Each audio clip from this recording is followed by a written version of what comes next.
Hello all! Today I have a quite difficult task when I try to explain the basic ideas of critical realism, partly based on this book by Bhaskar, A Realist Theory of Science. This book came out in 1975, that is approximately 10 years later than Berger and Lachmann's book, The Social Construction of Reality. And also this book was written as a critical comment towards positivistic ideas or the natural science view. And therefore, I think this in a way can be regarded as a critical theory, even though it is quite different from postmodern theories. And I guess the main difference between critical realism and postmodernism is that critical realism does acknowledge the objective reality, that there is a reality beyond human experiences. But the point is that even though there is this real, the domain of real, as Bhaskar writes about, we human beings who observe reality can only observe the domain of real indirectly through a very specific methodological or subjective position. And the basic idea in this theory is to reconcile an objective and a subjective understanding of reality. And that is the first point I want to make here in this video about critical realism, is that it is a theory that tries to develop this coherent idea of the objective and subjective sides of reality. And the basic idea really is that every scientist who tries to observe and understand the world observes reality from a different perspective. Me being a social scientist and an ethnographer often look at texts and human behavior as it occurs in a particular moment. I have, for instance, made very much observation studies in schools, for instance. But you can also be a social scientist that looks more at statistics, and then you try to understand the society through numbers. And in the same way, if we go beyond social science, if you are a physicist or you work with biology, you will look at the reality from your methodological perspectives, and that perspective is always limited to some extent. But the idea is that we have to understand reality, we have to understand that it exists. It exists even though we don't perhaps understand or can observe reality. But at the same time, our understanding of reality is bound to these methodological positions. That is very important also if we want to understand the knowledge of reality. And therefore, critical realism addresses the world or the reality from these both perspectives. Understanding that there is a domain of the real, but also understanding that our empirical observations are always linked to the domain of the actual, that is about our position from where we observe reality and try to understand the world. But critical realism is not just about the theory that tries to reconcile an objective and a subjective perspective of reality, it's also a theory about generative mechanisms. And this concept, generative mechanism, could be understood as this behind-the-scene movements or mechanisms that makes things happen in our world. For instance, the mechanism behind viruses explains why we get flu symptoms, for instance. Or there is this mechanism of photosynthesis that makes plants produce oxygen. In the same way, we can understand that there are mechanisms in the generative mechanism that result to social phenomenon in the social world, or from a social scientist perspective.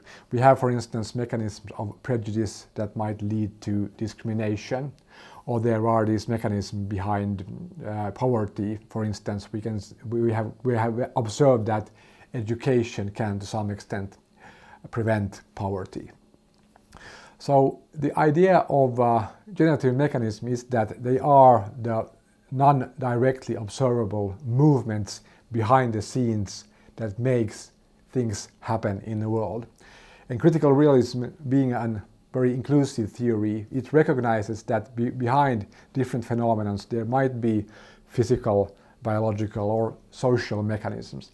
And it's inclusive in that sense that it really acknowledges that there are different kinds of mechanisms that might play a role in society. For instance, when it comes to gender tendencies, we can understand human social behavior and its relatedness to gender by observing or analyzing behind the scenes mechanisms that can be all about biology. They can also be all about social norms and social structures and so forth. And thirdly and lastly, and I think this is what I think is the most important aspect for social scientists when it comes to critical realist theory, is that it's a theory that tries to understand the complex links between social structures and social agency. And how I think this is best understood is that you can understand that social structures are what hinders or enables social activities. For instance, if we look at parenting in the 1950s, we can, I guess, acknowledge that there were different kinds of social structures then in the 1950s than we have now. In the 1950s, the common expectation was that women were like the primary caregivers for children, and their main role in a family was to be in the role of a mother. Whereas men during the 1950s were more obligated to take responsibility of the provision of basic resources for the family. So men were much more career orientated and women were much more family orientated due to the social norms and the social structures within that particular context of families in the 1950s. If we compare social structures in the current time, we can see that many things have changed from 1950s to modern times. Nowadays, I think me as a father, I'm much more involved in the everyday life of my children, and I have a quite different role, for instance, than my own father had when I was a child. And there has been shifts in the social structures and the social expectations, what I'm supposed to do as a family man.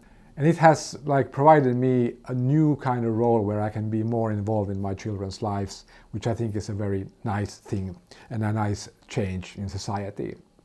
And in the same way, in modern times, women do have a completely different access to careers in modern times than previously. Obviously, there are still social structures that might hinder or prevent or make it more difficult for women to proceed in their careers than men. But yet, if we compare to 1950s, the social structures have changed very much. So this is, I think, a very simple and basic understanding of social structures. What was the norms, the expectations, the social conditions in 1950s regulated men's and women's roles in the families and in the work life. And now when we have seen a shift in social structures, it enables us to have different kinds of and perhaps more nuanced roles in our modern lives. But on the contrary, we also have this concept social agency, and social agency is very much about the power that you have to make an impact or a decision about your social activity. And the idea here is that there is the power of social structure that might limit or enable you to do something. But as human beings with agency, we can also make, to some extent, individual decisions or group decisions and to act upon our will and desire despite of, for instance, contemporary norms or social expectations. And the idea here is that, or the critical realist idea is that there is an interesting link between social structures on one hand and social agency. And the point here is that social structures are conditioning social activities. But at the same time, it's through social activities and through our social agency that we also can transform social structures.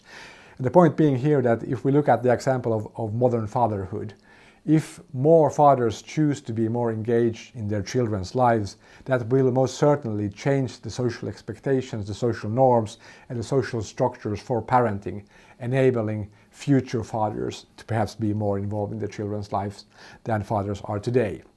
And the same goes also if we look at women's possibilities to have careers in society. If more women set an example, if more women make the decision to invest in their careers, and men make the decision to support women in their work careers, we will change the social structures, we will change the social norms, and develop a different kind of social environment that condition social activities in a different way than the previous, that was set on these previous social norms and social structures.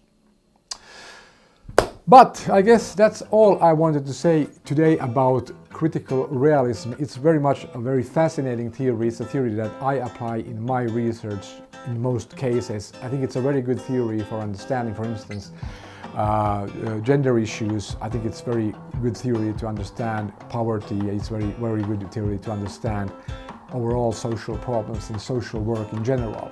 And therefore it's something that I'm very excited to talk about and also read about going forward.